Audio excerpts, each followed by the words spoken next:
Will it Kratky? An almond milk container. Well, this one's pretty easy. All I had to do was cut a hole in the top, which will fit my net cup. Perfect. Okay, for this one, I'm just going to use some basil. I literally just cut this out of the garden. I'm going to tidy up those ends, put it in the net cup with a bit of hydroponic and nutrient solution, and see if it crackies. And a few clay balls for the substrate. And the final step is some hydroponic nutrient solution. Well, let's find out if it's going to Kratky. I'll pop it down here in the shade. Let's see how it goes. A few moments later. All right, time to check in on our basil from our Will It Kratky experiment. Let's have a look here and see if we've got any roots or nothing at this stage. But the basil isn't doing too badly. Now, I haven't used any rooting hormone or anything. They are still alive and growing slightly, so they must be getting some nutrients. Let's leave them for a little bit longer and see will it Kratky. Okay guys, next update on will it Kratky. We've got our mint still going strong over here, but it's the basil that we're interested in today.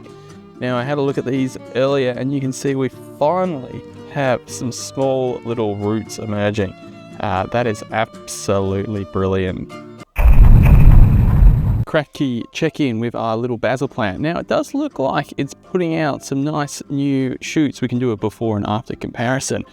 And these roots are still growing a little bit, but not enough for me to call this a complete success just yet. The roots are looking okay, but they're not brilliant. So let's whack it back in its container. We might give it a little top up with some more nutrient solution.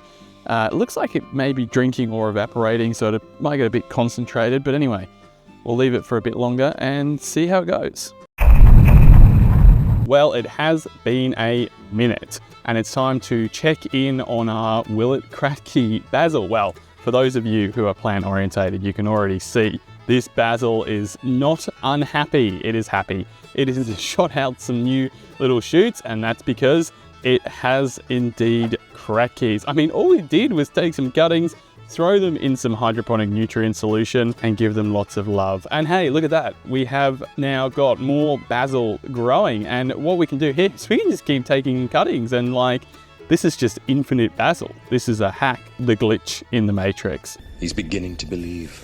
Why would you ever buy basil? That's my question. Why would you buy mint either? Well, I already posted the mint video, but for those of you following along, yes, this is the mint plant. We got attacked by caterpillars, absolutely attacked, but that's okay. They were no match for me and my picking off abilities. Yes, these have done amazingly. These are the true stars of Will It Kratky. Look, we weren't surprised. Mint is just a bit of a pest, to be honest, in the garden if you don't plant it in the pot. Look, it's shooting out new leaves. It's going to recover. Oh, look, there's a caterpillar there doing damage as we speak. That's all right. We'll give him a little feed and then we'll put him somewhere else. Not in the Kratky bucket. He can maybe go and have a feed on the ones in the garden that are just taking over. Well, guys, I think we can say pretty confidently that basil in a little container of anything, as long as it's a bit of hydroponic nutrients, will grow and you can have unlimited basil yourself. That's as simple as hydroponics gets in the beginning. You don't have to overcomplicate it. You don't have to overthink it. Just give it a go. And I think you're going to be surprised how good the results are.